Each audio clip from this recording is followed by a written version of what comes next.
Bonjour les amis, c'est Chris pour la vidéo de la semaine pour vous donner un petit peu de nouvelles et d'actualités sur le suivi de l'élevage. Donc on commence ici avec la femelle satinée et le mâle là-bas qui sort du bain. Donc j'ai mis les baignoires aujourd'hui. Donc ils n'arrêtent pas comme il fait relativement chaud. Je dois avoir 27 ou 28 dans la pièce, donc ça va. Avec les petits jeunes qui sont ici, donc qui sont sortis depuis un bon moment, voilà. Donc la femelle couve 4 œufs, je les ai mirés avant-hier, je crois. Il y en a 3 qui sont pris, les naissances sont prévues pour le début de semaine. Donc on va voir ça. Donc les jeunes vont bien. Alors lui, il a un petit souci que je remarquais. Donc il a l'air d'avoir un problème sur une aile côté droit. Donc c'est pour ça qu'il ne se perche pas et qu'il reste en bas. Donc un petit défaut, je dirais, de naissance sûrement. Peut-être un accident que je n'ai pas vu, mais en tout cas, bon, il a quelques difficultés à voler, à se percher, donc on va voir comment ça va évoluer. On continue ici avec le couple de satinés, vous voyez le mâle au premier plan. La femelle, comme vous voyez, avec des brindilles dans le bec, elle essaye de faire le nid là-bas, dans la mangeoire. Elle m'a fait un œuf dans le cours de la semaine. Un petit jeune ici bien blanc ici, satiné. Et le deuxième jeune qui est là. Donc là par contre je la laisse bidouiller un peu avec la charpie. Je mets pas de nid quoi que ce soit. Ils ont déjà fait leurs 3 tours. Hein. Les deux jeunes là, c'est les deux du troisième tour. Je la laisse bidouiller histoire qu'elle me plume pas les jeunes avant que je puisse les séparer. Je pense fin de semaine prochaine. Voilà. Pour le moment ils sont encore un petit peu jeunes et ils réclament pas mal à manger. Voilà. Ici, le couple de satinés, la femelle est au nid là-bas. Elle a 5 œufs, donc un peu trop tôt pour faire le mirage encore, donc j'attends quelque peu. Il y a un jeune qui est posté à côté d'elle, voilà. Et le deuxième qui est en haut, et le mâle qui est ici, voilà. Les rouges ici, donc elle est sur 3 œufs.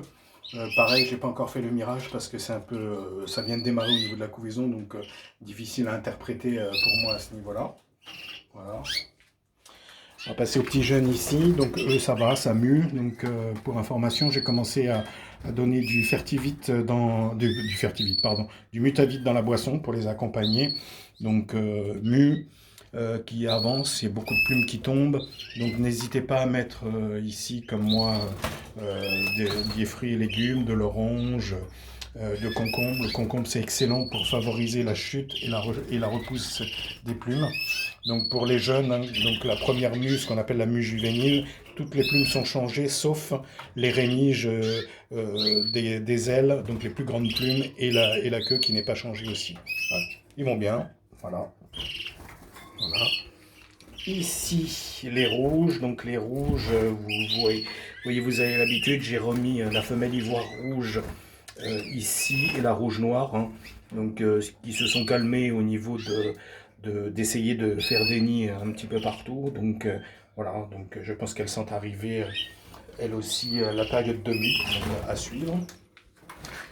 Ici, les petits jeunes continuent aussi. Donc j'ai regroupé les trois petits panachés parce qu'il y en a un qui s'était échappé de l'autre volière hier, donc je l'ai rattrapé, je l'ai profité pour le remettre avec ses frères et sœurs.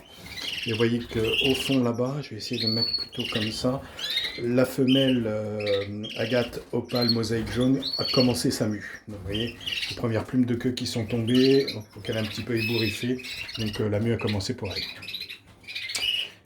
Ici, le couple avec l'opale, la gâte opale et le satiné.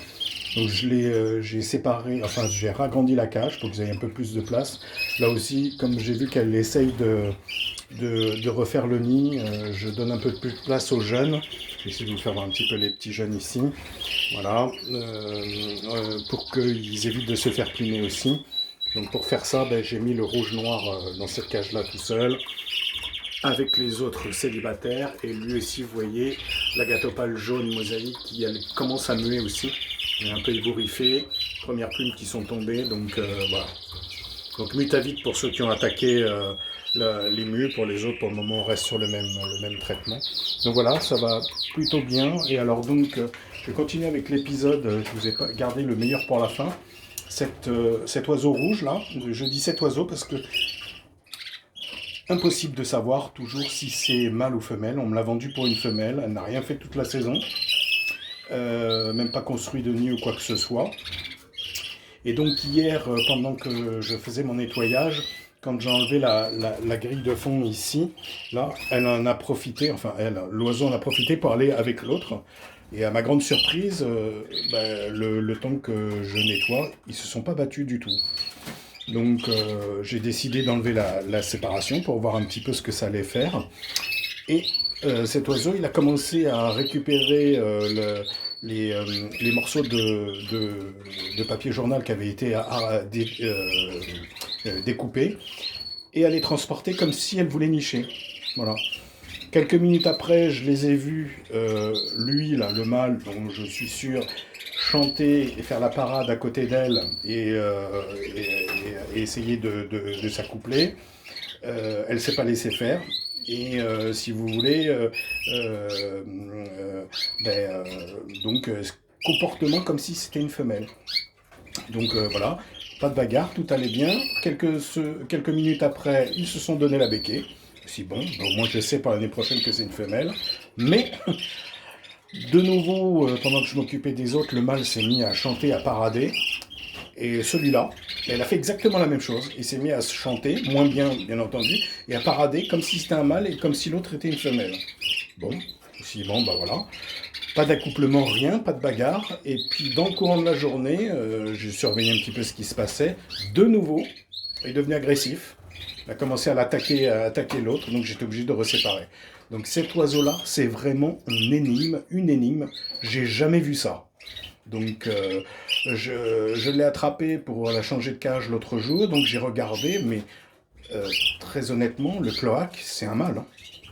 Donc des comportements de femelle, des comportements de mâle, comme si c'était un hermaphrodite. Je ne sais pas si ça existe dans les oiseaux.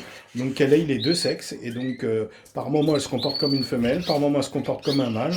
Et elle n'accepte rien de l'autre. Et là, vous n'avez pas de chance parce que là, ils sont relativement calmes et je suis assez près. Mais ils essayent de se chaparder et de se choper à travers les barreaux à se battre. Et pourtant, vous voyez comme elle bat des ailes par moment, comme si c'était une femelle. Donc là aussi, c'est pareil. Je pensais qu'elle était partie en mue, mais le comportement qu'elle a, elle est de nouveau hyper excitée. Donc voilà. Bon voilà, c'était pour vous donner un petit peu l'évolution de cet oiseau, qui reste une énigme totale pour moi. Voilà. Donc voilà, vous voyez ici, même si on a déjà fini le tour et que la saison est bien avancée, on continue à vouloir nicher. Hein. Il y a elle qui veut nicher, il y a laquelle aussi que j'ai vue, elle aussi, la gâteau-pâle essaye de nicher aussi. Donc voilà, mais bon, les 3 tours sont faits, donc c'est bon pour cette saison. Voilà les amis, c'est tout pour cette semaine. Je vais vous laisser sur ces images de ces petits jeunes là. Donc voilà. Donc yeux rouges, satinés, jaunes, assez clairs. Donc c'est une femelle, hein, parce que le croisement d'un mâle satiné avec une femelle non satinée, automatiquement les satinés yeux rouges qui sortent, ou satinés de toute façon, ce sont des femelles. Hein, donc c'est facile pour le sexage à ce niveau-là. Voilà. Ça sera tout pour cette semaine. Je vous passe un bonjour à tout le groupe WhatsApp. Voilà, allez voir la chaîne de Greg parce qu'il a eu des petits Magellans. Je crois qu'il va nous faire une vidéo des tarins de Magellan qui sont nés cette semaine. Donc il va peut-être nous faire une petite vidéo aujourd'hui. Vous aurez peut-être la chance de pouvoir les voir. Donc voilà, à suivre pour les prochaines naissances et les prochaines évolutions au niveau de l'élevage. Donc je vous souhaite un bon dimanche, une bonne semaine à tous et on se retrouve bientôt pour de nouvelles aventures. Ciao, ciao. Et juste pour information, on vient de passer les 540 abonnés. Loin des 1000, je compte sur vous pour partager et trouver des nouveaux abonnés. Donc je compte sur vous. À bientôt. Ciao, ciao.